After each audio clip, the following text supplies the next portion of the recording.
Selamat malam pemirsa, nama musisi Slank Abdi menjadi sorotan kita semua setelah ditunjuk menjadi komisaris PT Telkom. Ini bak durian runtuh kata orang, karena apa? Banyak pihak bertanya, jagonya musik tapi kok bisa jadi komisaris? Apakah memang betul kalau kita telusuri lebih dalam memiliki latar belakang organisasi, startup company, kemudian juga menjadi co-founder beberapa perusahaan digital. Kira-kira bisa diandalkan tidak? Atau jangan-jangan posisi komisaris ini hanya sebagai bentuk balas budi ketika waktu Pilpres 2019 mendukung Presiden Joko Widodo. Nanti kita akan ulas lebih dalam, Maria. Komisaris adalah orang-orang yang dipilih dan juga ditunjuk secara langsung untuk dapat mengawasi sebuah perusahaan ataupun organisasi. Bukan jabatan coba-coba, ini jabatan penting. Lantas seperti apa seharusnya sosok yang kemudian dianggap kompeten untuk mengisi jabatan-jabatan penting tersebut? Kita langsung bahas bersama dengan sejumlah narasumber kami di meja catatan demokrasi. Kita sapa langsung, selamat malam Mbak Irma Suryadi, Komisaris Independen PT Pelindo I dan juga masih menjabat sebagai politisi Nasdem ya Mbak? Ya, halo selamat malam pemirsa, Assalamualaikum warahmatullahi wabarakatuh. Waalaikumsalam warahmatullahi wabarakatuh. Selamat malam juga Assalamualaikum Bang Arya Sinulinga, Komisaris PT Telkom Indonesia, juru bicara Menteri BUMN. Selamat Mas, baru saja kemarin Jumat ya? Iya, Jumat kemarin. Lebih sumringah nih setelah jadi komisaris PT Telkom. Karena lebih sumringah. ketawain saya ketawa. Wah, Saya baik. sebelumnya Kami juga komisaris di Inalum, jadi perusahaannya anaknya Freeport malah besar. baik Bang Arya. Lebih Nanti segar akan kayaknya ya, kita Bang, ya? bahas lebih dalam. Kita juga menghadirkan ada Bang Effendi Ghazali, pakar komunikasi politik. Terima kasih Bang Effendi Ghazali sudah Ya. hadir. Selamat malam. Selamat malam. Selamat malam Bang. pemirsa. Ya. Dan juga ini juga mantan komisaris juga, pernah menjabat di Pelindo, jadi komisaris di Pelindo. Kita hadirkan malam hari ini kapasitasnya sebagai pakar hukum tata negara dan juga nanti cerita pengalamannya ketika menjadi seorang komisaris ya Maria ya. Bang Refli Harun, Assalamualaikum. Selamat malam, Assalamualaikum Bang Bang, Refli. silakan. Mantan komisaris utama Pelindo 1. Cocok banget ini, kita Dan ingin juga tahu sempat penasaran. di Jasa Marga juga sebelumnya. Makanya penasaran kok nggak lanjut lagi, ada apa gitu sebenarnya. Apakah bergesekan nggak dengan pemerintah ini kan? Bang Refli, kami juga menghadirkan ada narasumber melalui sambungan Zoom. Ini juga bisa dikatakan sekarang julukannya manusia merdeka. Manusia Maria. merdeka, sudah bebas. Bang Said Didu melalui sambungan Zoom nanti kita juga akan sapa. Langsung saja kita akan memulai catatan demokrasi pada malam hari ini. Sudah ada Bang Said Didu, nanti kita akan sapa ya Bang, ditahan dulu. Saya ingin ke Bang Arya Sinulinga sebenarnya. Bang, penempatan Abdi Slank ini kemudian di jabatan penting Komisaris Independen PT Telkom Indonesia menuai pro dan juga kontra tentunya. Tanggapan BUMN seperti apa? Baik, yang pertama gini, kita harus lihat regulasi. Regulasinya tidak ada yang dilanggar. Jadi baik itu undang-undang PT gitu ya, bagaimana namanya komisaris independen, kemudian undang-undang BUMN sendiri ya, yang mengatur bagaimana soal siapa yang bisa dan berhak untuk jadi komisaris gitu ya. Dan permennya sendiri, peraturan menteri mengenai yang mengatur komisaris gitu ya, satu pun gak ada yang dilanggar. Yang bisa tadi, yang dinyatakan bisa dari Ya. sosok Abdi Slank seperti apa? Nah ini kan saya ceritakan dulu nih mengenai regulasinya dulu gitu ya. Artinya secara regulasi ini tidak ada yang dilanggar. Ya. Setelah regulasi tidak dilanggar baru kita masuk ke hal berikutnya. Oke. Baik, ini saya cerita dulu sedikit mengenai Telkom karena kita kan dari kementerian melihat bahwa Telkom ini adalah perusahaan besar. Dia adalah perusahaan telekomunikasi. Telekomunikasi kita tahu bahwa telekomunikasi ini selama ini memang dulu itu selalu orientasinya lah infrastruktur. Infrastruktur ya. Jadi baik itu satelit ya, kemudian terestrial, lewat Telkomsel dan sebagainya itu, kemudian lewat kabel. Ini adalah bisnis nature-nya Telkom. Tapi kita tahu bahwa perkembangan zaman saat ini memang mengalami perubahan besar. Yang namanya pendapatan Telkom dari voice dan dari SMS itu semakin turun. Mereka masuk ke data, data pun makin turun. Jadi bisa dikatakan hampir seluruh dunia itu industri telekomunikasi memang mengalami penurunan. Karena makin lama data ini makin murah. Mungkin lama-lama nanti mungkin makin ini bisa gratis suatu saat. Salah satu tantangan Telkom Bang ya, Arya. tantangan Telkom ke depannya seperti itu. Mau nggak mau Telkom harus masuk ke digital. Digital ini ada berapa jenis bisnisnya. Ada yang namanya digital untuk data center. Ini seperti yang disewakan kepada Google dan sebagainya. Kemudian masuk lagi ke digital content. Nah, kita melihat bahwa digital content ini sudah dimulai oleh yang namanya Telkom lewat IndiHome. Dia jual, ada dua yang dia jual jenisnya. Pertama jual data yang tadi itu makin turun. Kemudian yang kita selalu pakai wifi di rumah ya. Kemudian dia juga jual yang namanya konten. Yang kita bisa nonton namanya TV kabel. Netflix dan sebagainya itu kita tonton. Tapi dia dari Netflix kan nggak dapat. Nah, dan kita melihat ke depan. Kita melihat bahwa namanya infrastruktur itu adalah kingdom, kerajaan. Jadi Telkom ini punya kerajaan. Tapi siapa rajanya? Kita tahu content is the king. Siapa raja di Telkom? Di telekomunikasi ini? Facebook, YouTube, konten yang diraja. Content is the king. Nah, kita melihat bahwa Telkom ini punya kingdom, punya kerajaan. Tapi nggak punya raja. Kerajaan dia diduduki oleh raja-raja lain gitu. Banyak raja-raja yang terjadi dan ini. Dan sekarang ke depan kita melihat bahwa ternyata teman-teman di konten pun juga berpikir hal yang sama. Mereka nggak mau lagi cuma punya kerajaan. Mereka nggak mau tergantung pada kerajaan. Kita ingat bahwa ada salah satu konten dari dunia masuk Indonesia kita tahan. Karena kita lihat bahwa ini secara bisnis nggak menguntungkan. Saya nggak perlu sebut, itu adalah salah satu yang jual film-film. Pernah tuh lama sekali nggak bisa masuk ke Telkom. Nah, ini karena apa? Mereka melihat bahwa, wah kalau gitu kita harus masuk infrastruktur. Sekarang Google masuk infrastruktur. Jangan heran, Google tuh mulai bikin yang namanya ada Google Balon. Dia masuk ke infrastruktur juga semua. Facebook pun masuk ke infrastruktur. Jadi sekarang ini yang content is the king itu, raja itu, pingin punya kerajaan juga. Supaya dia nggak punya ketergantungan terhadap yang namanya konten-konten tadi. Tapi SDM kan sudah ada sebenarnya Bang di Telkom, SDM yang mengurusi itu, yang pakar dalam soal itu. Sebentar dulu, kan tadi belum selesai saya. Nah, kemudian kita mulai bagi-bagi nih. Nah, tahun lalu kami hadirkan yang paham mengenai konten. Direktur, dia adalah founder, dirutnya Bukalapak. Kita masukkan sebagai direktur di Telkom. Nah, kita akhirnya butuh lagi orang-orang yang mengerti lagi yang di bidang komisarisnya. Yang paham mengenai dunia itu, industri itu. Nah, salah satunya yang kita lihat adalah Abdi Negara. Dia punya kemampuan di situ, dia tahu mengenai konten digital, khususnya untuk musik dan sebagainya.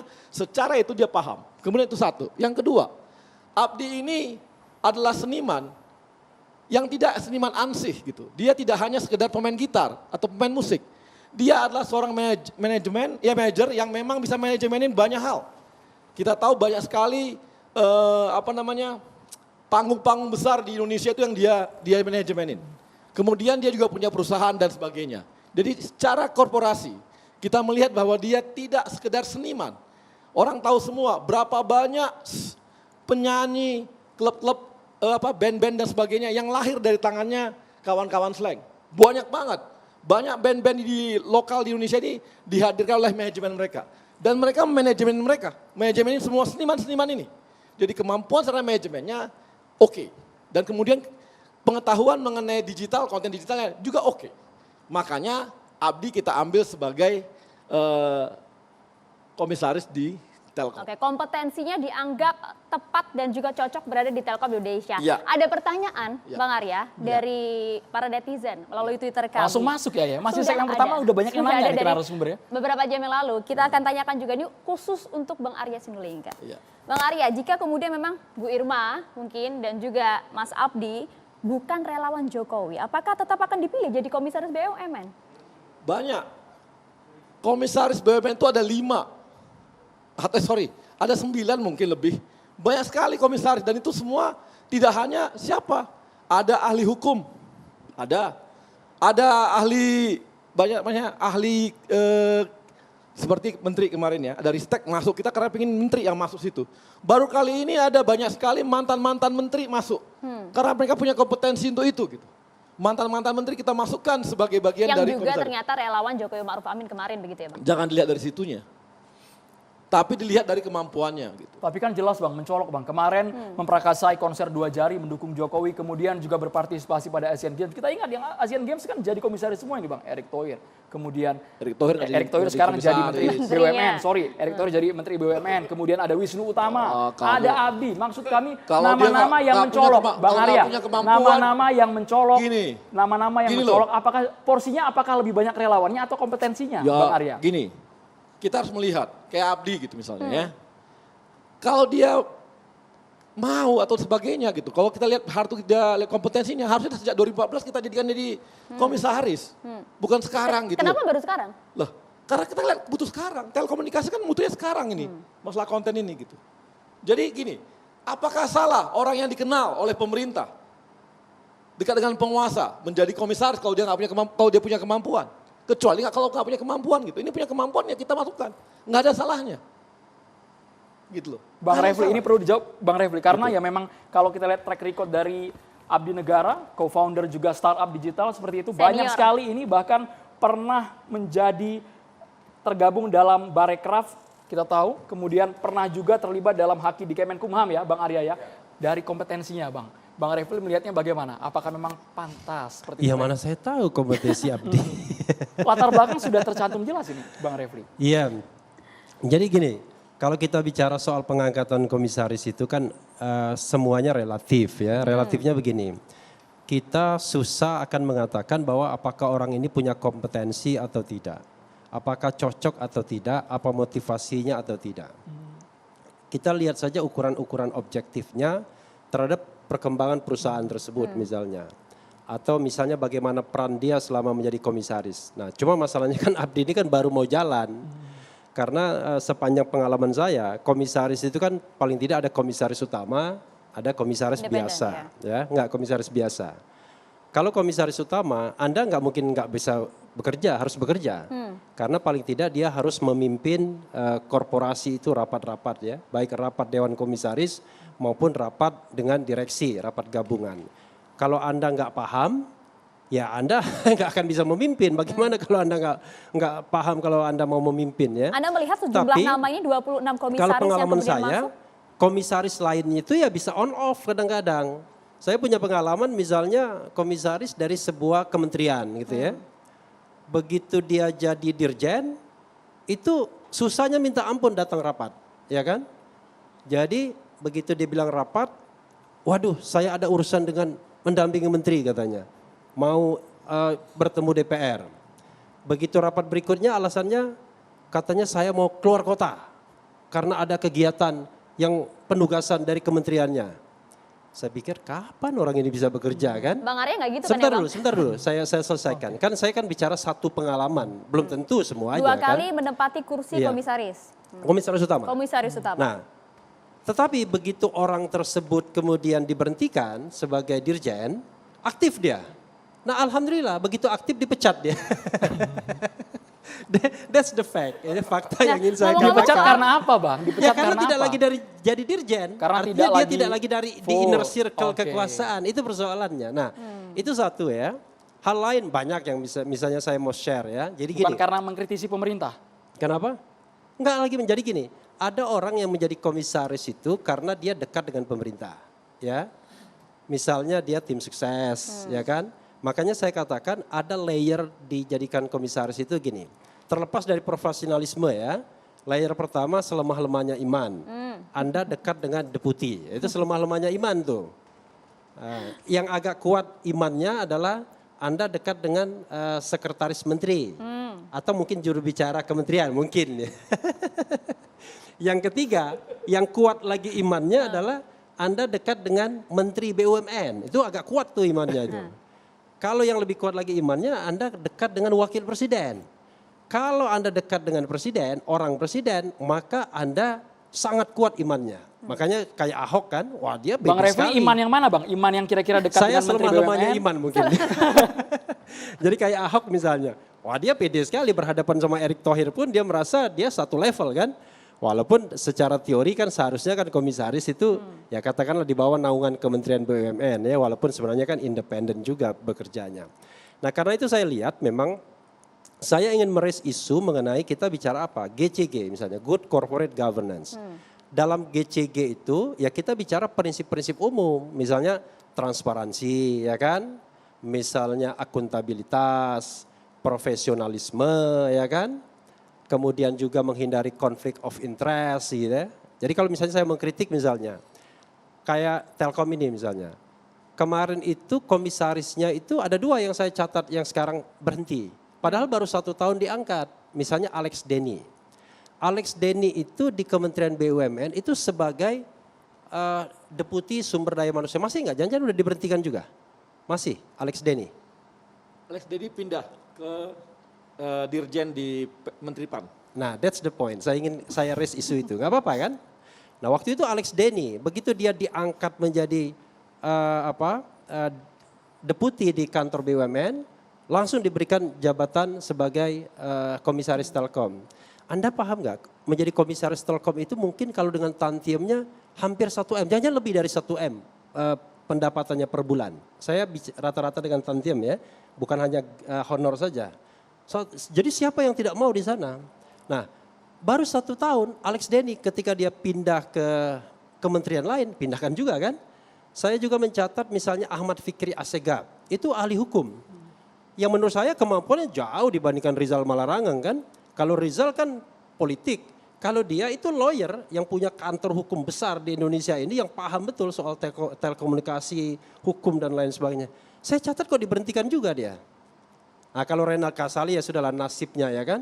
Makanya jangan bersaing dengan menterinya. Kalau Anda bersaing dengan menterinya ya Anda kejengkang juga kira-kira. Nah kalau Bang Refli waktu itu Bang tidak cukup lama menempati kursi komisaris utama karena apa? Emang karena mengkritisi pemerintah? Enggak, jadi saya 5 tahun juga sebenarnya. Jadi saya menjadi komisaris utama di Jasa Marga itu 3 tahun 5 bulan 13 hari. Periodenya ya kan? kan 5 tahun Bang? Iya itulah yang jadi masalah ya kan. At any time Anda bisa diberhentikan. Walaupun kalau kita bicara GCG kan diberhentikan itu harus ada alasannya. Tapi sekarang nggak perlu ada alasan. Pokoknya saya mau ganti gitu aja kira-kira. Nah kemudian di Pelindo ya kira-kira 1,5 tahun, 5 tahun lah ya. Tetapi kan kita semua tahu lah sikap dasar kita kan, saya kan tetap independen. Karena saya juga komisaris utama independen. Kadang-kadang orang mikir begini. Apa sih bedanya komisaris biasa dan komisaris independen? Jadi kalau komisaris independen itu harusnya Anda lebih care dengan misalnya kalau dia TBK pemegang saham minoritas. Lebih care dengan GCG-nya. Karena Anda harus orang yang sangat kritis dengan pemegang Bang Refli saham berbicara utama. sangat kritis, ini Bu Irma Suryani masih menjabat saat ini komisaris pemegang saham utamanya. independen juga ya Ibu Tapi Irma masalahnya ya, PT adalah Pelindo 1. ketika saya jadi komisaris utama independen, saya berhenti sebagai staf khusus Menteri Sekretaris Negara. Mengundurkan diri. Iya, karena saya sadar, lah, bagaimana mungkin Anda independen tapi Anda part of the government, part of the pemegang saham mayoritas. Baik, kami ingin tahu seluk-beluknya Ibu Irma, seperti apa Ibu Irma? Sudah menjabat sampai sekarang kan komisaris independen PT Pelindo 1 ya Bu ya? Iya, yang pertama mungkin saya ingin sampaikan bahwa nggak benar kalau misalnya ada yang mengatakan bahwa karena saya mantan jubir Jokowi Ma'ruf kemudian saya dipilih menjadi komisaris. Mohon maaf, saya 22 tahun di PT Pelindo 2. Selama 22 tahun itu saya muter. Saya pernah di SDM, saya pernah di keuangan, saya pernah di operasional, kemudian saya juga pernah sekeliling saya. Artinya secara kompetensi saya merasa saya pas ya. Saya pas dan saya punya kapasitas, punya kapabilitas dan punya akuntabilitas di Pelindo 2, Pelindo 1. Kenapa? Karena saya tahu persis core bisnisnya seperti apa, kemudian operasional di pelabuhan itu seperti apa, main bisnisnya seperti apa, kemudian kontrol-kontrol yang harus saya lakukan seperti apa, membaca laporan keuangan seperti apa, itu sudah kerjaan saya Cara manajemen sebelumnya. paham. Ya, jadi kalau saya digebiah uyah seperti yang Ansari Usman katakan bahwa komisaris relawan-relawan itu mendapatkan posisi komisaris itu sebagai bagian dari hadiah, ya terus terang saja saya bilang itu orang bodoh aja yang bicara begitu. Karena nggak boleh juga bicara sembarangan ya, harus lihat juga latar belakangnya gitu. Nggak mungkin lah yang namanya Erick Thohir, seorang Erick Thohir itu memberikan saya posisi di Pelindo 1 tanpa melihat latar belakang saya. Jadi saya punya kompetensi. Bang. Kinerjanya terukur, Ibu Irma, semua ada nilainya kinerjanya. Saya hari sejalan ini dengan visi misi menjabat, perusahaan. saya hari ini dari 6 komisaris itu, saya hari ini terpilih sebagai ketua komite audit. Kenapa? Karena saya mampu membaca laporan keuangan, membaca neraca dan lain sebagainya, saya mampu. Ibu Irma satu kemudian saya contoh dipilih yang menjalani tugasnya sebagai dengan ketua baik ya Bang komite Evi ya. audit. Sebenarnya begini, komisaris itu sebenarnya 3 aja Bang. Ketiga aja syaratnya. Seperti yang Bang Refli Prof. tadi Refli sampaikan. tadi bilang, ya kan? Prof. Refli kan nggak punya pengalaman di pelabuhan sebagai profesor hukum tata negara. Tapi kan bukan berarti Bang Refli tidak punya tidak bisa menjadi komisaris di sana. Buktinya beliau mampu. Nah sama saja dengan Abdi ini, gitu ya. Kalau saja begini, dibutuhkan hanya 3 loh, ya leadership. Kemudian bisa membaca laporan keuangan dan tahu core bisnis. Saya rasa itu sudah cukup. Kenapa? Karena komisaris ini kan dibantu dengan komite-komite. Ya, enggak cuma dia sendiri yang bekerja, dia dibantu juga oleh komite-komite di bawah komisaris itu. Jadi sebenarnya yang penting lagi adalah konsistensi seperti yang Mbak Prof. Refli bilang tadi, bahwa untuk menjadi seorang komisaris yang benar gitu ya jangan juga setiap saat bolos. Saya juga saya setuju dengan itu gitu ya, jangan setiap saat bolos. Oke, baik. Orang Kalau misalnya secara kompetensi dianggap tepat di beberapa kursi komisaris tersebut, tapi kemudian bagaimana anggapan bahwa ini memang merupakan balas budi bagi-bagi terhadap orang-orang terdekat pemerintahan. Nanti saya ingin minta tanggapannya Bang Effendi Ghazali dan juga Bang Refli, tapi usai jeda sesaat lagi.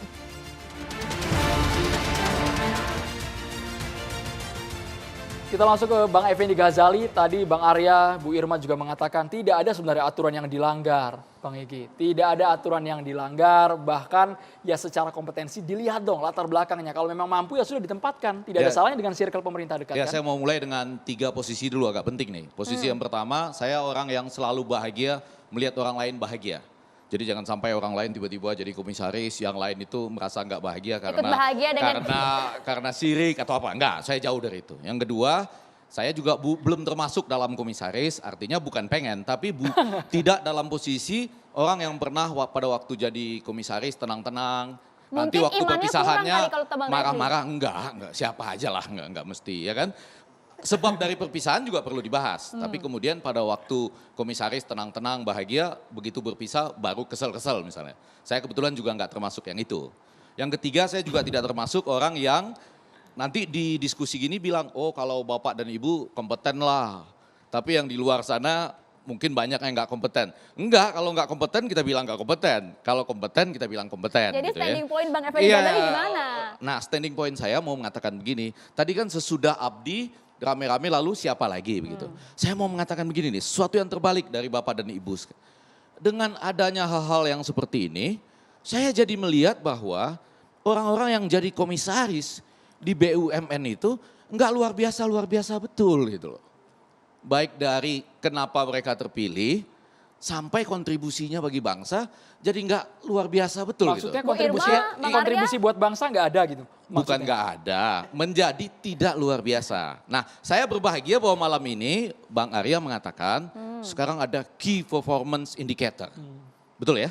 Dimulai dari ya, ini sedikit saya kasih waktu, sedikit aja karena ini menjadi penting. Ya. Kalau nggak ada itu, maka menjadi komisaris BUMN itu menjadi makin tidak luar biasa dan biasa-biasa saja gitu. Karena begini, sebelum Tenang dulu, ada Bang orang Arya. yang masuk di BUMN yang mungkin tidak punya tantangan besar lah gitu.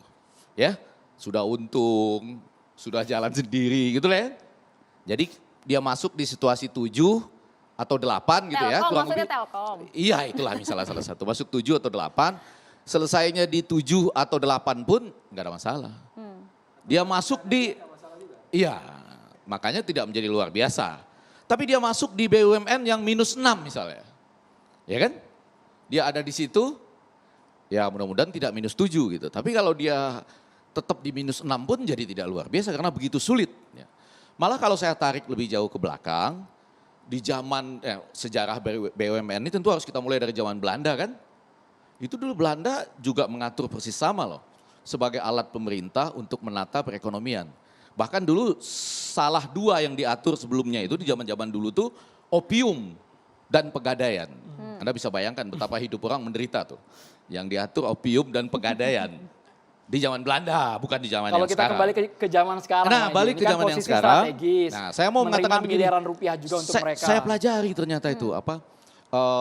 Yang pertama itu maksud dan tujuan BUMN berdasarkan undang-undangnya ya. Di situ yang pertama memberikan sumbangan bagi perekonomian nasional dan penerimaan negara pada umumnya. Sumbangan itu enggak terlalu penting-penting amat loh ya. Di definisi Kamus Besar Bahasa Indonesia, sumbangan itu adalah kalau ada orang kawinan memberikan sumbangan sesuatu atau memberikan sumbangan energi, tenaga dan pikiran misalnya. Jadi walaupun di 4 dan 5-nya bicara tentang pembinaan swasta lain ya, dan termasuk koperasi dan lain-lain. Jadi situ. Nah saya mau kembalikan, apakah kita mau menjadikan marwah komisaris BUMN ini menjadi sesuatu yang penting kembali? Saya belum bicara angka-angkanya loh ya. Saya nyatat-nyatat juga sebelum datang ke sini, berapa angka yang sudah dikeluarkan dan berapa angka yang masuk gitu ya. Catatannya? Ya, nantilah pada bagian lain. Sekarang ini bagaimana melihat marwahnya dulu. Kan judulnya adalah sesudah si ini rame-rame selanjutnya bagaimana. Ini marwahnya mau ditegakkan demi kompetensi yang sudah ada key performance indicatornya. Atau biasa saja termasuk saya tertarik loh dengan Bang Adian. Bang Adian tuh pernah bicara di Kompas tahun lalu gitu ya. Dia mengatakan bahwa pada tahun 2019 dari istana itu pernah meminta daftar dari mereka-mereka yang merupakan aktivis 1998 yang bisa membantu di BUMN. Lalu dia berandai-andai kalau ada 1.000 perusahaan dengan 6 komisaris, maka akan ada 6.000 posisi katanya. Kalau 10% saja berasal dari para aktivis atau dari partai politik, dia mengatakan itu kalau 10% 600 ya, enggak ada masalah katanya, asal diadu. Partai politik yang mana, kemudian mana yang paling memahami tujuan presiden, serta mana yang kompetensinya Kalau sekarang Bang paling Ege melihat tinggi. porsinya seperti apa? Kanalisasinya antara politisi, kemudian relawan, ada juga yang mungkin dari profesional juga dilibatkan. Nanti angka-angkanya harus muncul dari Bang Aryan ya, angka-angkanya harus muncul dari Bang Aryan. Kalau saya lebih ingin menekankan, mudah-mudahan marwah mereka yang menjadi komisaris ini, itu menjadi sesuatu yang penting. Dengan keberhasilan juga mencapai hal-hal yang sudah ditentukan dari key performance indicatorsnya. Baik proses kehadiran maupun tujuan-tujuan yang dicapai setiap BUMN. Tapi kalau enggak, ini seperti birokrasi kompleks jadinya. Atau kalau dibalik, kompleks birokrasi. Ya kan, siapa saja dari tim pemenangan itu menjadi bisa selama jumlahnya tidak lebih dari 10% misalnya. Dan kemudian menarik loh, tantangan Adian itu menarik. Diadu betul 3 hal. Dari partai politik mana, jadi artinya yang lebih dulu mendukung dan mencalonkan itu dapat lebih besar. Yang ikutan belakangan lebih kecil misalnya. Iya kalau mau diadu kan begitu. Yang kedua kompetensinya, ya kan? Dan yang ketiga mana yang paling memahami jalan pikiran presiden. Presiden tadi. Nah ketiga itu dibikin skornya, dialah yang masuk dari 600 dari 6.000 misalnya. Baik, kita tanyakan Bang Arya, memang betul begitu cara pemilihannya? Enggak lah. Enggak seperti itu kan keinginan banyak orang. Enggak, tadi Bang Adian yang Ya, mengatakan. kan keinginan Saya banyak. kutip, ya. Ya, kan keinginan banyak orang seperti itu. Bang Adian diminta oleh istana Ya. untuk menyediakan daftar nama. Gini, orang angkatan mengusulkan, 98 gini, aktivis. mengusulkan Ya. itu sah-sah saja, kan gitu ya. Masa kita nggak boleh mengusulkan, kan gitu. Tapi kalau segitu besar nggak nyampe. Apalagi sekarang, hari gini makin kecil. Dari partai pun dicari yang paling kompeten, makin kecil. Relawan juga begitu, makin Jumlahnya kecil. berapa Bang disebutkan saja Datanya Bang ada, Bang? komposisinya? Tapi kecil banget, Enggak berapa. kecil sekali. Sebagai juru bicara Menteri Iya, BUMN, kecil Bang, sekali. datanya Bang kami minta. Kecil banget. Enggak sampai 10% ya. Oh, nggak jauh banget, nggak nyampe Bang. Jadi itu Nggak nyampe Bang lah. Adian mengandaikan ya, andaikan Nggak lah nyampe. gitu ya. Iya, apalagi sekarang kan sampai saya nyambung lagi tadi. Ya. Apalagi sekarang menjawab Bang Refli. Sekarang ini menjadi komisaris, menjadi direksi di BUMN itu beratnya bukan main. Dulu orang kalau berpikir bahwa dia menjadi komisaris, direksi itu 5 tahun bisa tenang hidupnya. Sekarang punya KPI. Ada KPI performance keuangan, ada KPI performance manajemen, ada KPI penanganan masalah. Kalau nggak sanggup, berhenti bos. Makanya sekarang jangan heran. Direksi-direksi BUMN pada khawatir. Dulu tenang, diangkat dari direktur langsung 5 tahun, ini enggak lagi. Kalau nggak tercapai, diganti. Ada baru 7 bulan diganti. Gitu loh, bukan dalam arti apa, padahal dia punya kemampuan, tapi ternyata setelah dia jadi dirut gitu ya, ternyata gagal. Meskipun Dia diganti. imannya kuat. Ya iman, imin dan sebagainya tetap aja lihat KPI-nya. Jadi kalau tadi dikatakan bahwa ada direktur, ada komisaris yang absennya nggak, wah sekarang udah jangan harap deh, pasti kena KPI, nggak bisa. Dan Ya ini supaya agak enak malam ini kan tadi sudah janji saya di 3 posisi itu. Sekarang ini per tanggal berapa itu dimulainya? itu sudah sekitar tahun lalu. Oh tahun lalu. 2020. Berarti, 2020. berarti yang 5 tahun ini nggak kena ini ya? Yang 4 tahun sebelumnya nggak kena? Jadi bukan Wah. karena KPI. Nggak ada. Baru Bukan era sekarang. Bang Tapi Refli ini ya. titik maju, apapun Jadi, alasannya. jadi titik sekarang maju. misalnya peningkatan ini ya keuntungan perusahaan sekian persen targetnya. Itu dimasukkan dalam KPI Salah kinerja satu dari indikator KPI. indikator KPI. Kalau nggak tercapai maka siap-siap. Meskipun komisaris bertempat pada pengawasan bukan operasional. Ya. Komisaris masuk dalam sana, masuk dalam ada komponen mereka yang masuk dalam situ. Bang Arya, Tanya aja semua komisaris. saya tambahin juga Tanya bahwa langsung aja ke Bu Irma. direksi itu sekarang juga di KPI-nya dibikin oleh komisaris. Iya, iya, iya. Ya, direksi Prof. Itu Apalagi sekarang komite audit sejak gitu ya. 2020 saya masuk, itu sekarang kita sudah diminta membuat KPI-nya Board of Director. Direksi. Itu kita kirim semua ke Jadi ke ada BUMN. permennya. Jadi sekarang semuanya sudah tertata. Ya. Berat, sekarang berat. Sekarang banyak sekali direktur tuh udah. Meskipun Bang Arya yang jadi polemik kan ketika di awal ditunjuk itu kan KPI kan kelihatan ketika dia sudah mulai bekerja ya Bang, Iya. sudah mulai berkontribusi. Namun di awal saja sudah rame Bang, dikipasin banyak pihak udah rame. Ini kira-kira coba-coba atau gimana nih? 4-5 bulan dicoba, bukan. anggaran sudah dikucurkan. Bukan begitu. Kita kan harus lihat bahwa jangan juga remehkanlah orang gitu ya, sederhana. Ada seniman, kita harus meremehkan seniman. Jangan seperti itu. Banyak orang yang dikira nggak punya kemampuan, ternyata punya kemampuan juga. Jangan meremehkan tuh hal-hal yang begitu, jangan. Kita itu nggak paling, apalagi kalau udah kita lihat bahwa dia secara manajemen juga mampu dan sebagainya gitu. Dan saya juga tadi menambahkan sedikit lagi. Mengenai, ada dirjen masuk, habis dirjen keluar. Karena gini, kita harus tahu, BUMN ini dulu berasal dari mana? Berangkat dari perusahaan Kementerian Teknis. Misalnya yang karya-karya, Wijayakarta. Itu semua di bawah Kementerian PU. Kemudian misalnya yang tambang dan sebagainya, di bawah Kementerian SDM. Itu adalah semua. Nah sekarang yang jadi komisaris itu akan kita tanya dulu. Kementerian BUMN akan bertanya kepada Kementerian Teknisnya. Siapa yang akan masuk jadi komisaris dari kementerian ini untuk mewakili pemerintah sebagai pemegang saham di BUMN tersebut. Makanya ditunjuk ketika dia selesai dirjen, maka dicopot. Karena dia adalah mewakili Kementerian Teknisnya. Enggak, kalau saya mau kembali ke yang tadi, menarik untuk mengatakan ini kebetulan contohnya Abdi Sleng ya. Abdi Negara Nurdin, sudah sesuai dengan namanya, udah persis lah ya, Abdi Negara gitu ya. Nah, ya bahwa orang multitasking itu saya setuju. Jangan langsung loh orang yang dianggap tidak sesuai dengan S1-nya gitu. Bisa aja orang salah masuk S1 atau sesudah masuk S1 dia Siswa F1. menekuni bidang-bidang tertentu yang sama hebatnya dengan itu.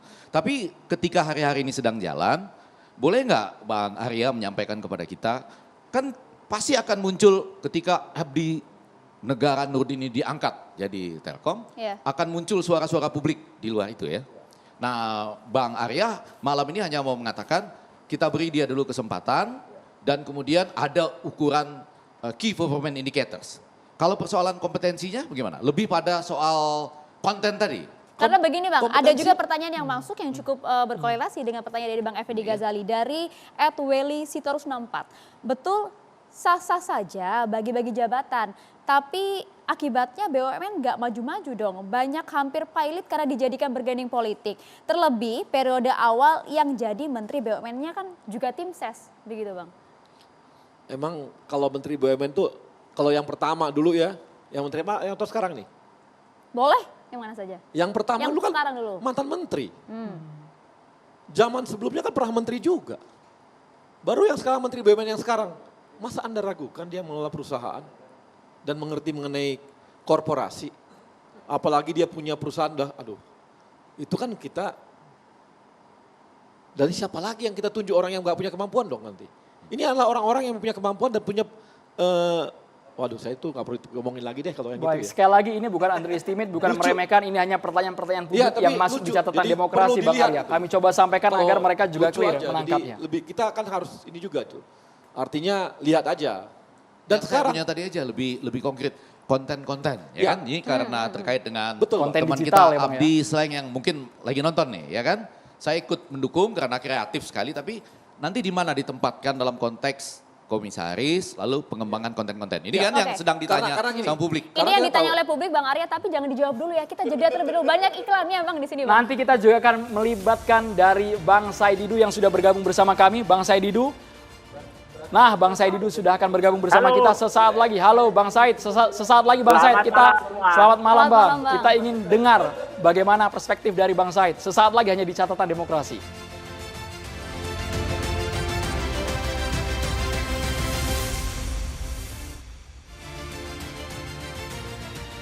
Pemirsa, kami masih membuka kesempatan Anda untuk bertanya langsung kepada narasumber, tapi kita sekarang bergabung bersama dengan Bang Saididu terlebih dahulu. Kita ingin tahu bagaimana pandangannya ketika ada nama-nama yang mungkin saat ini menjadi sorotan publik dipilih menjadi Komisaris Independen PT Telkom. Bang Saididu, tanggapan Anda seperti apa Bang mengenai nama Abdi Sleng yang dipilih menjadi Komisaris Independen PT Telkom?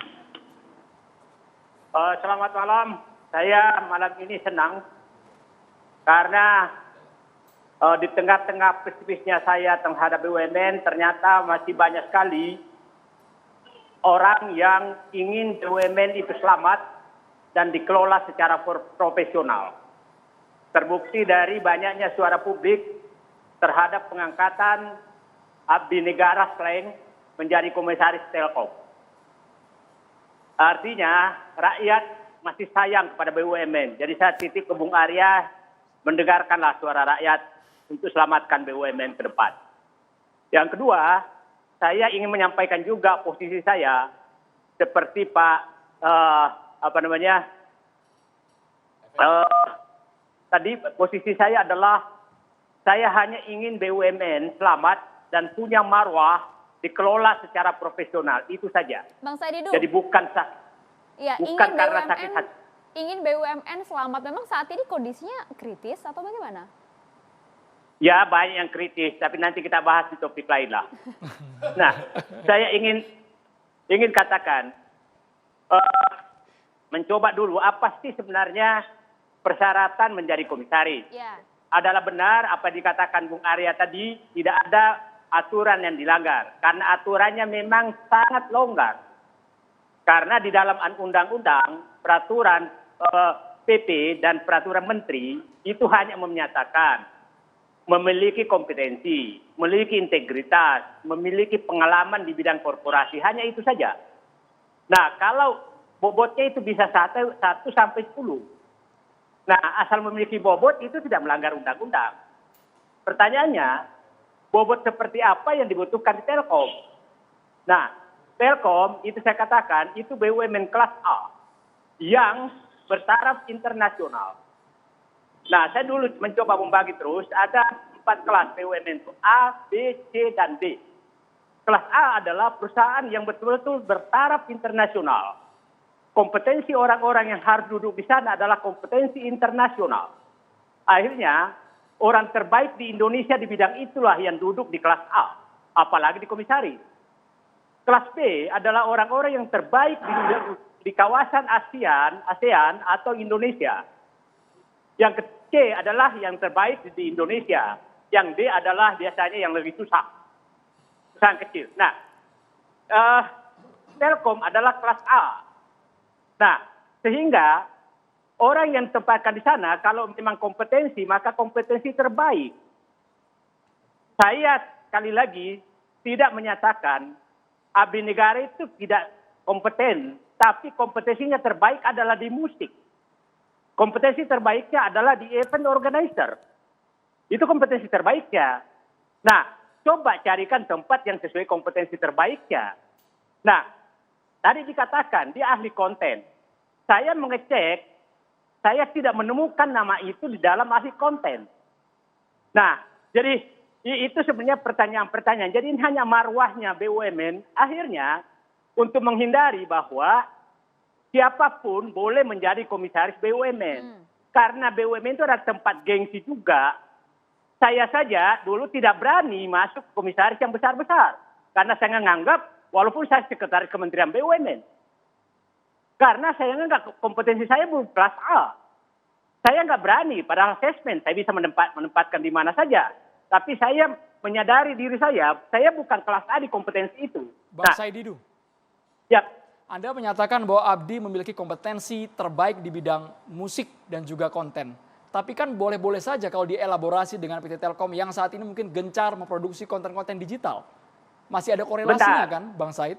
saya jelaskan dulu. Tolong kita pikirkan, saya mengerti arah ke sana, tapi begini.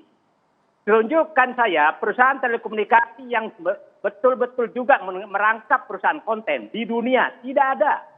Konten ada perusahaan konten yang mencari jalur yang digunakan menyalurkan kontennya ke seluruh masyarakat. Nah itulah Telkom. Jangan sampai nanti karena jalan tol itu kontennya mobil, maka dijadikan komisaris adalah pabrik mobil. Nah itu. Nah tapi beginilah, saya memaklumi betul apa yang pembenaran dilakukan. Saya tidak kritik pembenaran itu. Karena begini, pengangkatan komisaris itu, prosesnya begini, apalagi Telkom, itu pasti sepengetahuan presiden. Pasti. Karena itu ada tim penilai akhir. Biasanya, setiap posisi adalah 3 orang dicalonkan ke atas, dan presiden menentukan mana yang dipilih dari 3 masing-masing posisi. Itu dulu, saya nggak tahu sekarang. Atau mungkin saja presiden sekarang sudah menitip di awal. Yang penting ini masuk, selebihnya terserah kau. Dan bisa juga begitu. Nah. Tetapi aturannya adalah masing-masing posisi itu 3 untuk masing-masing posisi naik ke presiden dan dinilai oleh tim penilai akhir. Dan tim penilai akhir itu adalah presiden dan beberapa menteri dan menteri terkait kemudian memilih.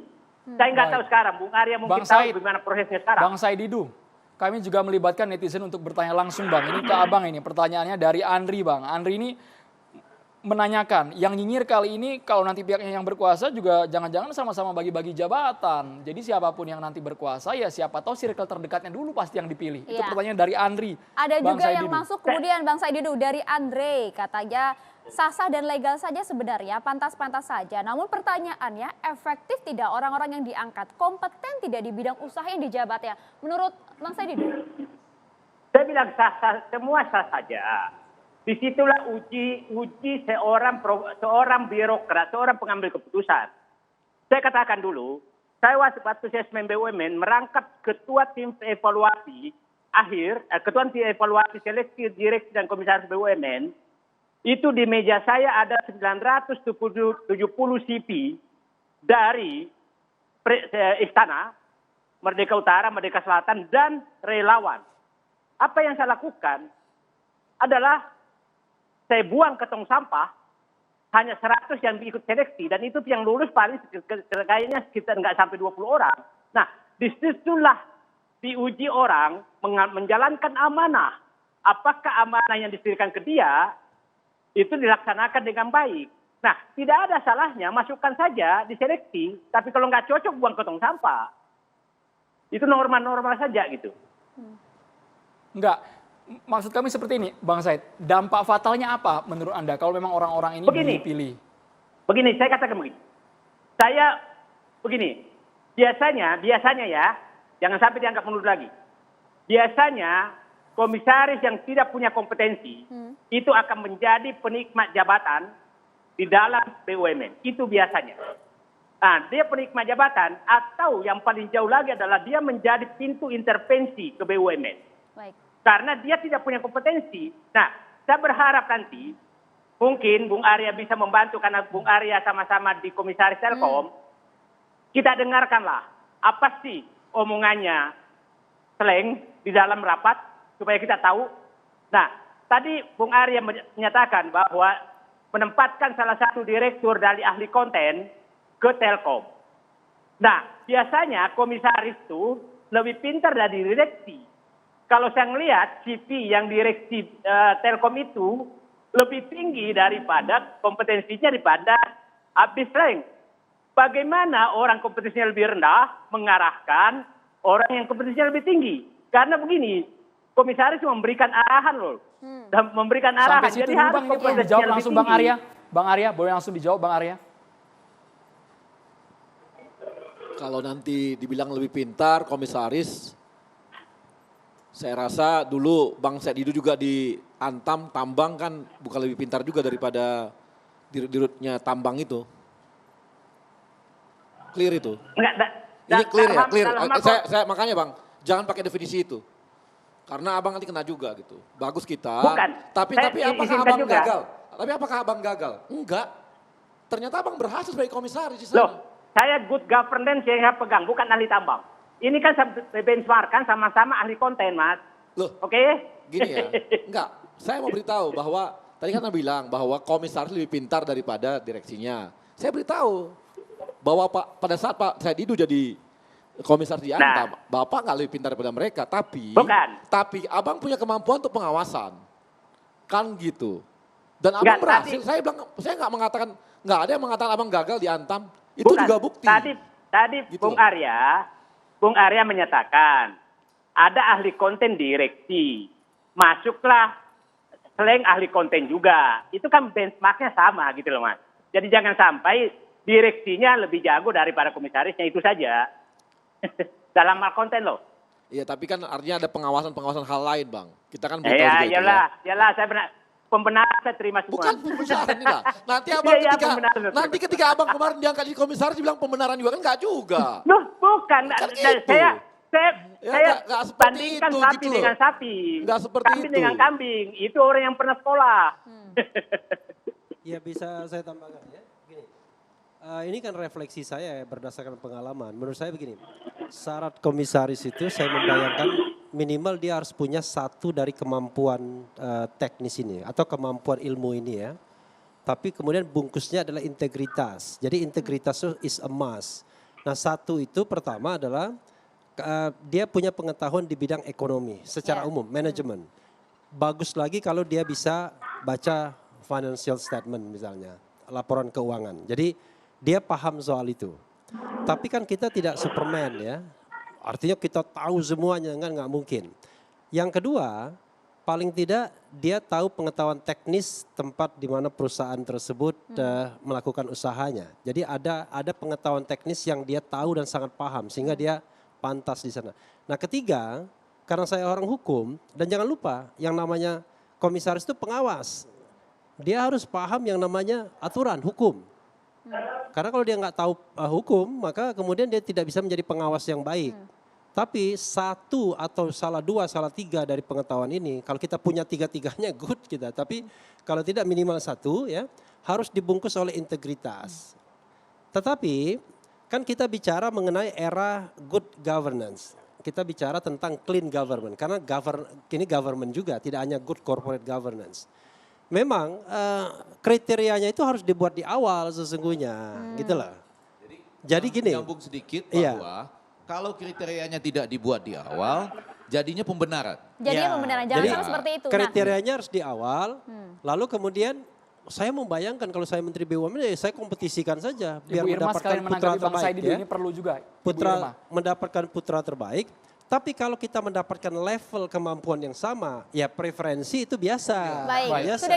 Tapi kalau sudah kami levelnya tangkap. beda, yang misalnya lebih baik kita singkirkan, yang buruk kita majukan, nah itu nggak benar. Ibu Irma Saya- tanggapannya. silakan, Bu Sebelum Irma ke sedikit Bang aja. Edi, ke Ibu Irma dulu. Bang Oh, Edi. boleh, Kita boleh. dengarkan Ibu Bu Irma Irma dulu dulu, boleh. silakan. Sekaligus menanggapi Bang Said Didu.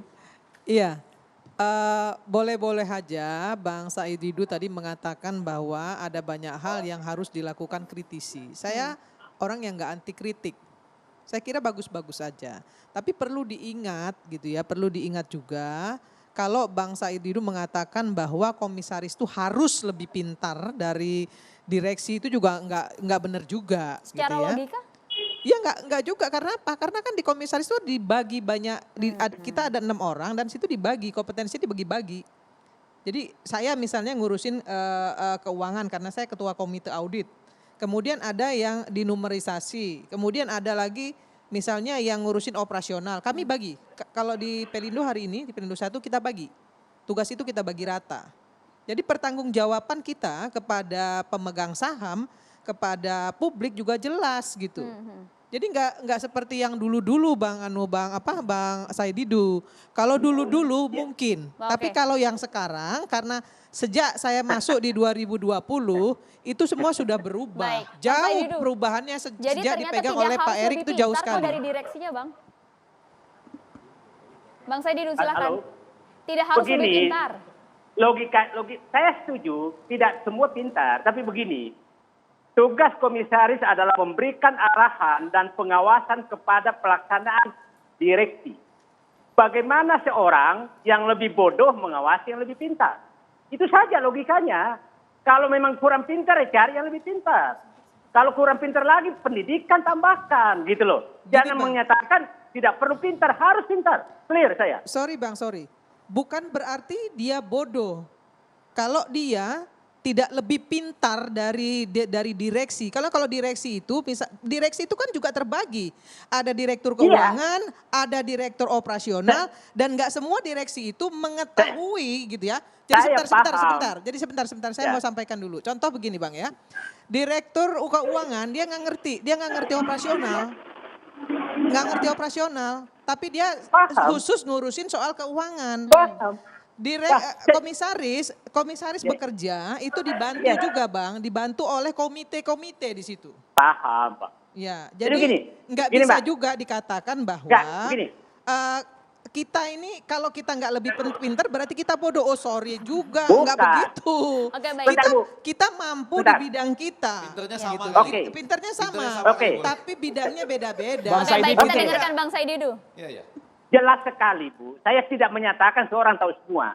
Ibu Irma sebagai komite audit harus lebih pintar daripada direktur keuangan. Itu clear. Kalau ibu lebih tidak pintar, maka ibu nggak bisa mengawasi direktur keuangan. Oke, clear kan? Tidak perlu komisaris lain. Itu saya contohkan tadi. Selain sebagai dinyatakan Bung Arya bidang konten, maka dia harus lebih pintar dari direktur konten, bukan kepada seluruh operasional, gitu loh. Bang Saididu ini Itu maksud saya. Ya, ini menjadi menarik karena lagi-lagi saya tadi ya membawa 3 kriteria yang saya kutip dari Bang Adian di Kompas. Dia menyampaikan bahwa kalau misalnya harus diberikan misalnya sebagai mereka yang pernah berjuang, relawan atau tim sukses, maka 3 kriterianya yang saya baca. Yang pertama, kalau diusulkan oleh partai politik yang benar-benar top dan berjasa betul. Yang cuma nebeng-nebeng di belakang ya sekenanya lah gitu.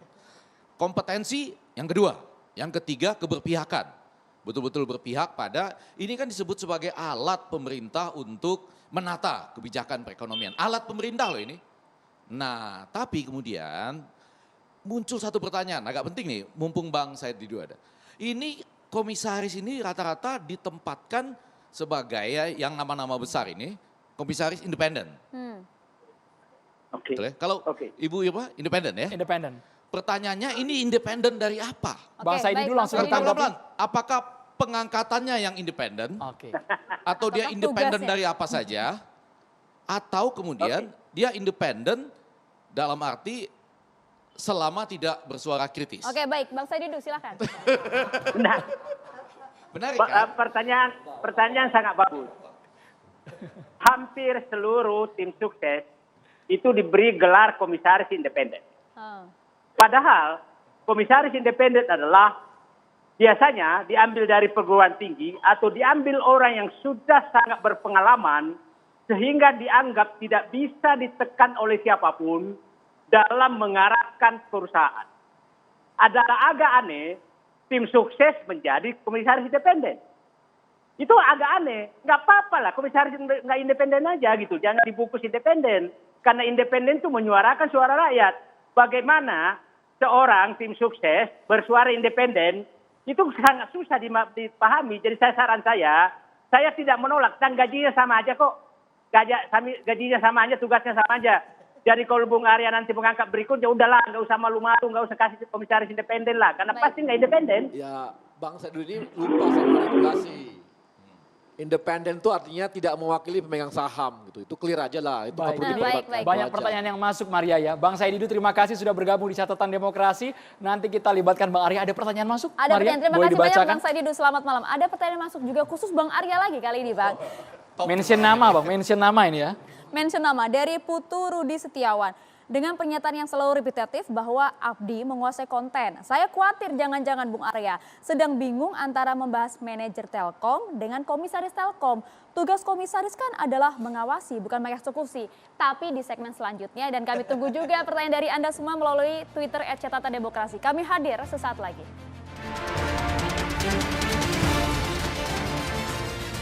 Oke, Anda kembali di Catatan Demokrasi. Bung Arya, jangan-jangan Bung Arya bingung kali Bang? Membedakan antara manajer dan juga komisaris. Kan komisaris pengawas, bukan operasional. Karena beliau tuh paham mengenai itu, dia bisa mengawasi yang urusan seperti itu. Jadi harus lebih paham dong tentunya daripada direksi. Ya, dia paham, kan dia paham banyak hal gitu ya. Banyak hal untuk konten-konten dia banyak paham hal seperti itu. Jadi dia akan mengawasi hal-hal yang seperti itu juga. Dan sekarang mungkin banyak orang nggak tahu mengenai bagaimana bisnisnya Telkom gitu ya. Saya mau jelaskan misalnya, Boleh. ada yang tahu nggak kalau kita Telkom itu ada Telin. Telin itulah Telkom Internasional yang dia punya seperti Telkomsel di Timor Leste misalnya. Dan dia masuk di berbagai negara yang bisa masuk untuk seperti posisinya T-Cell gitu. Selama ini ya cuma jual pulsa dan sebagainya gitu. Jual data dan sebagainya. Nah kita mau berangkat nih lebih jauh, kita masuk ke digital. Makanya sekarang kita cari orang-orang memang punya kemampuan itu. Nah. Tidak hanya kemampuan teknis, tapi juga bisa mengawasi hal-hal yang sedang seperti mau itu. mengatakan bahwa sebelumnya Telkom tadi disinggung-singgung oleh Bang Saididu direksi ya, dan otomatis hal-hal teknis lainnya belum banyak melakukan hal itu. Maka sekarang kedatangan Abdi Sleng ini justru untuk bukan mengawasi tapi mengangkat itu, dan karena itu menjadi tidak fair kita menilainya pada saat ini karena sebelumnya itu belum dilakukan atau belum diberitahu Belum juga oleh maksimal, Bang Arya. Bang. Sekarang kita tahu. Jadi kita harus kasih waktu dulu kan? Ya kita cari waktu dulu lah. Iya. Nggak, sebelumnya memang belum dilakukan. Gini, sudah dilakukan. Oke. Kalau strategi itu dilakukan, kita kan udah bikin, tapi kan belum maksimal. Oke. Kita maksimal, tapi kan kita butuh juga orang yang bisa mengawasi. Orang yang mengawasi hal Karena saya tersebut. belum lihat, sorry loh ini. Bang Arya sangat yakin Abdi ini sudah memahami pelanggan. ekosistem Oh, digital pelanggan dan itu loh, langsung IndiHome diterapkan. Kalau nggak yakin kami nggak angkat gitu Oke, Bang. bos. Mungkin Saya Bang pelanggan Refli, soalnya, Bang saya Refli. konsumennya. Berapa gede sekarang net profit Telkom sekarang? Tahun 2000 kan kemarin baru Net profit sekitar 20 triliun. 20 triliun ya. Makanya dibilang kelas A ya, 20 triliun. Belindo. Kecil lah. Jadi memang kata Saididu memang ada kelas A, kelas B, kelas C, Hingga kelas D. D. Jadi kalau Anda masuk kelas A maka Anda akan makmur. Kira-kira Bang Arya begitu berarti ya. makmur. Makmur. Karena pendapatannya pasti besar kan. Juga dulu dari kita makmur juga. Tapi kalau sesuai dengan kinerjanya, Emang Bang apa, tapi Refli, kelihatan kok beda senyum. kinerjanya mendapatkan porsi Tapi yang begini, besar. Beda saya senyum sebenarnya Inalum dengan saya beda mau senyum meres ya. Telkom. Saya mau meres 2 atau 3 isu ya. Oke. Nah, mudah-mudahan ini juga refleksi instead of hanya bicara Abdi Sleng.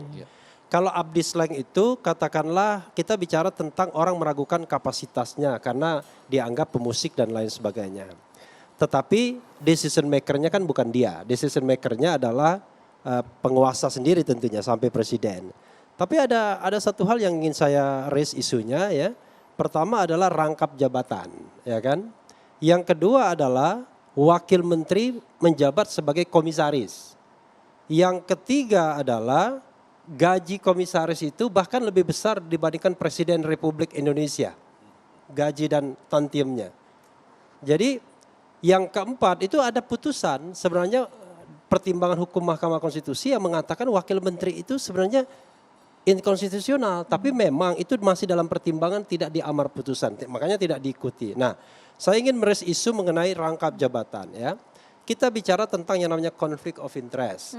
Waktu ya. Jadi kalau kita mau bicara tentang komitmen waktu, walaupun dia kerja part time, tapi komitmennya juga full time. Komitmennya harus full time. Ya, Oke, komitmennya kita full time. Dia harus konsentrasi juga. Apalagi perusahaan yang katakanlah sedang menghadapi badai dan lain sebagainya kan. Karena at any time komisaris itu langsung bergerak dia kalau ada masalah-masalah. Oke, baik. Komitmennya kita tunggu. Nah, ini banyak juga pertanyaan yang lalu masuk, Bang wakil menteri, coba bayangkan ya. Saya pernah mengkritik misalnya Budi Sadikin ketika menjadi wakil menteri ya. Sekarang menderita dia karena gajinya lebih kecil. Ya benar, saya frankly speaking. Nah, waktu jadi wakil menteri, dia menjadi wakil komisaris utama Pertamina. Komisaris utamanya Basuki Cahayapurnama alias Ahok. Karena ini kebalik-balik jadinya. Dia di Kementerian BUMN dia orang nomor 2. Oke. yang bisa menentukan jabatan komisaris utama di Pertamina, tapi di korporasi dia anak buahnya, bukan anak buah ya sesungguhnya, dia Di bawah. koordinasi, one step. Baik. One step. Bang Kita Refli, nggak kami bicara harus anak mengakomodir buah ini ya. pertanyaan yang Nah, banyak sekali Bang masuk ini. yang Bang, ya. seperti itu menurut saya memang kita harus perbaikin ke depan. Sudah kita tangkap Bang Refli. Kita Bang dengarkan Refli, ini dulu pertanyaan dari pertanyaan netizen, dari netizen. dengan inisial CPID ditujukan kepada Bu Irma dan juga Bang Arya, tapi ini ke Bu Irma, Bu. Menurut narasumber komisaris, wah langsung menyebutkan komisaris ya, Bu ya. Pemberian jabatan itu suatu hadiah atau amanah, Bu. Ini langsung ngeborong, Bu, pertanyaannya. Kemudian kalau jawab amanah, apa yang diamanatkan ke saudara? Oke. Kalau jawab memajukan perusahaan dan lain-lain, ketika perusahaan rugi, apa yang Anda lakukan? Ada lagi, Bu, ini pertanyaan, Bu, dari netizen, Bu. Kalau jawab akan memperbaiki ketika sampai due date-nya tidak tertolong, apakah bersedia untuk mundur, Bu Irma? Pertanyaan dari masyarakat ini, Bu. Ya, sekarang peraturan di Kementerian BUMN itu kerugian korporasi itu ditanggung renteng. Ditanggung renteng oleh komisaris dan board of director. Itu perlu diketahui publik loh ya. Komisaris. Artinya kami kalau nggak benar-benar gitu bekerja, kita juga punya resiko. Itu yang pertama. Nah yang kedua, kalau dikatakan seperti yang saya bilang tadi, saya punya kompetensi. Saya 22 tahun ya kerja di Pelindo 2. Terus kalau kemudian memang saya menjadi jubir Jokowi kemarin di Pilpres. Tapi bukan berarti itu hadiah buat saya karena saya punya kompetensi. Dan saya memang ya mohon maaf saya bisa menyatakan diri saya bahwa saya mampu menjadi Layak, komisaris, pantas untuk layak, menduduki pantas. komisaris. Ya, karena saya terbukti sekarang saya ditunjuk oleh Dekom sebagai ketua komite audit karena memang saya punya kompetensi di situ. Kompetensinya ada. Jika kita Ya. boleh berandai-andai, pertanyaan tadi Terus nomor begini, 4, yang ketika tidak ketiga- sampai bersiap mundur. Begini, yang ketiga, saya dan teman-teman ya, khususnya saya nggak mau bicara yang lain. Kami sedang membereskan banyak hal di Pelindo 1 yang kemarin-kemarin itu tidak tertata. Dan sekarang sudah tertata, baik dari laporan keuangannya, kemudian bahkan saya melakukan yang namanya audit operasional. Dulu nggak pernah ada yang melakukan itu. Komisaris di Pelindo 1 itu belum pernah ada yang melakukan yang namanya audit operasional. Tapi karena saya pernah bekerja di Pelindo 2, saya tahu persis bagaimana caranya membenahi Pelindo 1 agar operasionalnya ini bisa sesuai dengan target yang kita tetapkan di rapat Rakomdir namanya. Jadi saya lakukan itu gitu. Dulu nggak pernah ada itu, tapi saya bilang nggak bisa. Audit operasional harus dilakukan supaya kita tahu kenapa kok misalnya dulu waktu 2018 Pelindo 1 itu kalau nggak salah marginnya 1,2 T ya Bang ya, Prof ya. Kemudian pada saat saya masuk itu anjlok sampai 180 miliar saja. Kenapa? Karena memang ada utang di situ yang memang harus dibayar ketika kita membangun Kuala Tanjung misalnya seperti itu. Iya, enggak. Ini kan ada pembangunan, ya ada investasi. Bisa dipahami gitu. Tapi bagaimana caranya kami di Dewan Komisaris kemudian bisa menaikkan ya laba yang kemarin turun karena memang kita harus membenahi, kita punya investasi, kita harus bisa kembali rebound. Dan itu kita lakukan dan alhamdulillah itu bisa kita capai. Baik Ibu Irma. Jadi kalaupun kita dikatakan, kalau saya dikatakan, saya bilang begini, kalau ada regulasi yang menurut saya nggak benar, ya, dan ini membahayakan saya karena ada regulasi tanggung renteng itu, saya nggak akan tanda tangan. Dipecat silahkan aja pecat, nggak ada urusan saya kok. Baik, jadi kalau ada komisaris Gitu tidak ya. perform, alangkah baiknya ia mengundurkan diri terlebih dahulu sebelum dipecat ya, Bang Arya. Bang Arya yang seperti Bang Arya bilang tadi itu betul. Kalau memang nggak punya kompetensi dicoba, absensinya nggak jelas ya, kemudian KPI-nya nggak jelas ya, memang nggak bakalan bertahan di situ. Bang gitu. Arya, kita rangkum sedikit pertanyaan dari netizen beberapa yang sama, satu saja, tolong dijawab dengan singkat. Akankah atau tidak akan? Kemudian pertanyaannya masih adakah kursi kosong bagi relawan Jokowi yang kompeten nanti di kursi-kursi komisaris yang akan datang? Yang pasti komisaris kan jalan terus. Ada atau tidak Bang? Loh, Bagi kita kursi nggak relawan? tahu. Siapa bisa jamin? Gak ada yang bisa tak jamin. Berarti ada ya Bang? Direksi aja, kita nggak bisa jamin. Ada nggak ada, nggak bisa jamin. Direksi copot aja bisa jamin, nggak bisa Secara jamin. teoritis pasti selalu ada. Selalu karena ada, oke. akan ada tetap orang yang berganti, diberhentikan, diangkat. Dari dan lain relawan dan Baik, masih kita ada. tunggu nanti nama-nama kejutannya siapa lagi Bang Itu Refli, setiap Bapak-Bapak. saat, kalau mungkin- setiap grup itu selalu ada biasanya pergantian. Baik, Bapak-Bapak, sesaat lagi di catatan demokrasi. Mohon maaf durasi yang terbatas, Bang Arya, Ibu Irma, Bang Refli dan juga Bang Effendi Ghazali. Kita akan menghadirkan tausiah dari Ustadz Fikri Haikal MZ. Tetaplah bersama kami.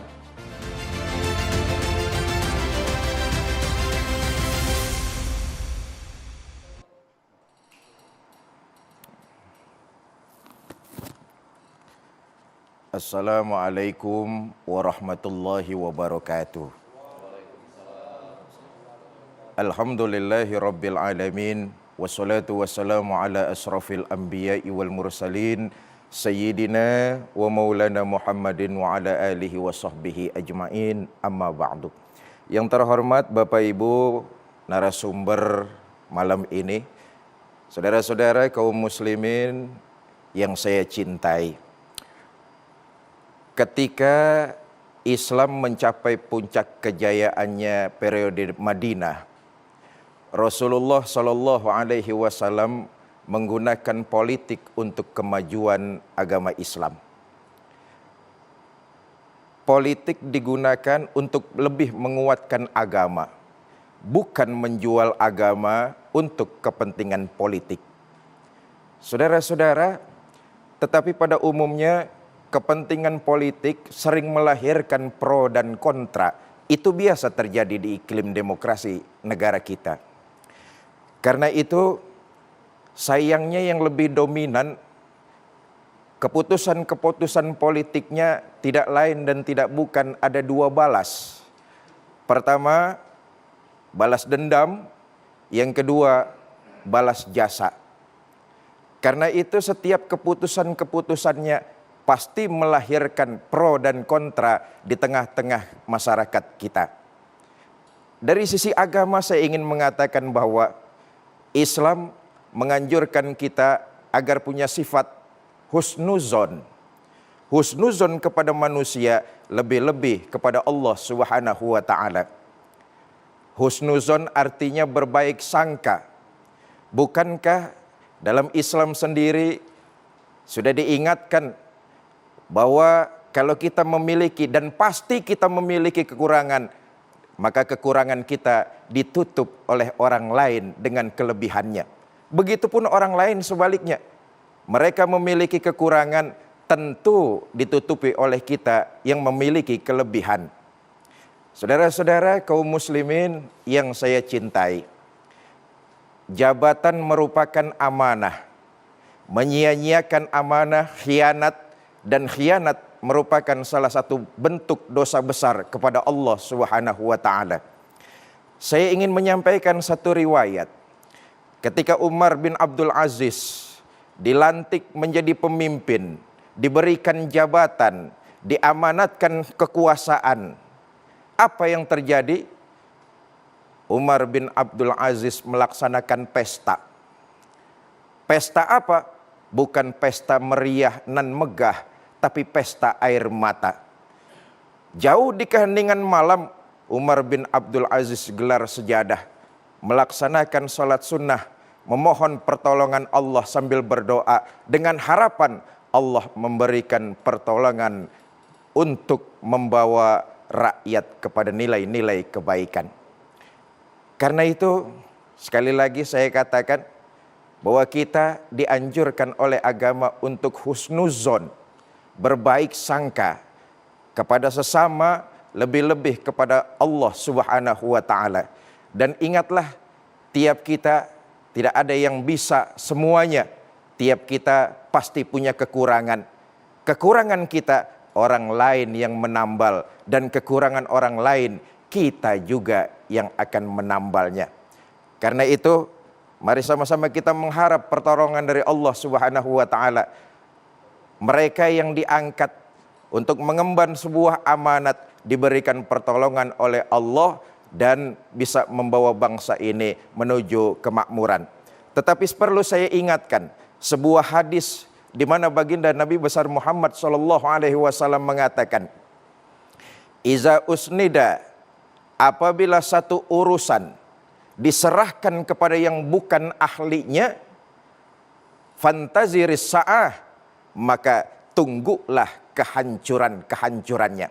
Mudah-mudahan dengan pelantikan beberapa orang yang dipilih untuk mengurusi BUMN, Allah berikan mereka pertolongan sehingga membawa BUMN ini menjadi BUMN yang bisa mensejahterakan rakyat dan bangsa Indonesia semuanya.